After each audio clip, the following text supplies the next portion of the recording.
দর্শক, এই মুহূর্তে ঢাকা সিলেট মহাসড়কের খবরে জানাতে আমরা সরাসরি যুক্ত হচ্ছে আমাদের প্রতিনিধি মাখন দাসের সাথে।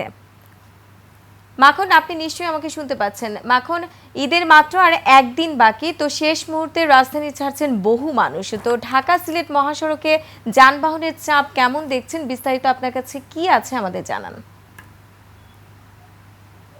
রোমানা, আমি এখন দাঁড়িয়েছি ঢাকা সিলেট মহাসড়কের সেই বেলানগর বাস স্ট্যান্ড এলাকায়।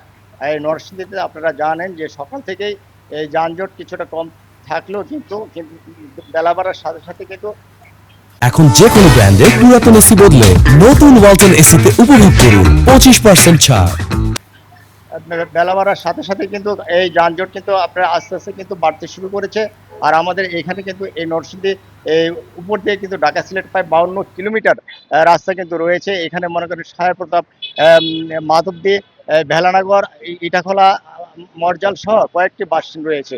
তো আমরা সকাল থেকে দেখতে পেরেছি যে এই যানজট নিরসনের কারণের জন্য কিন্তু যাতে নিরসন করতে পারে সেজন্য জেলা পুলিশ এবং জেলা ট্রাফিক, র্যাব, সেনাবাহিনী সহ সর্বাত্মকভাবে কিন্তু তারা কিন্তু কাজ করছে। আর আপনি জানেন এই ঢাকা সিলেট মহাসড়ক দিকে ব্রাহ্মণবাড়িয়া, কিশোরগঞ্জ এবং সিলেট এই তিনটি জেলার মধ্যে কিন্তু তারা কিন্তু যাত্রী কিন্তু চলাচল করে। আর এছাড়াও আপনি দেখতে পাচ্ছেন যে এখন একটা হালকা বৃষ্টি হওয়ার কারণে কিন্তু আমরা দেখতে পাচ্ছি যে মোটামুটি কিন্তু আমাদের এই নরসিংদী যে শহরটা, এই সড়কটা মোটামুটি কিন্তু ফাঁকাই বোঝা যাচ্ছে। কারণ আইন শৃঙ্খলা বাহিনী কিন্তু তারা কিন্তু সক্রিয়ভাবে কিন্তু তারা কিন্তু তাদের কিন্তু কাজ করে যাচ্ছে।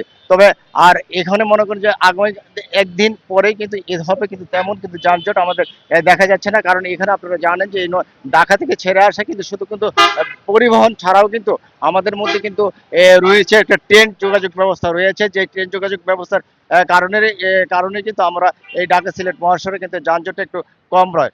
এই ছিল রোমানা, নরসিংদী এই ঢাকা সিলেট মহাসড়কের সর্বশেষ খবর।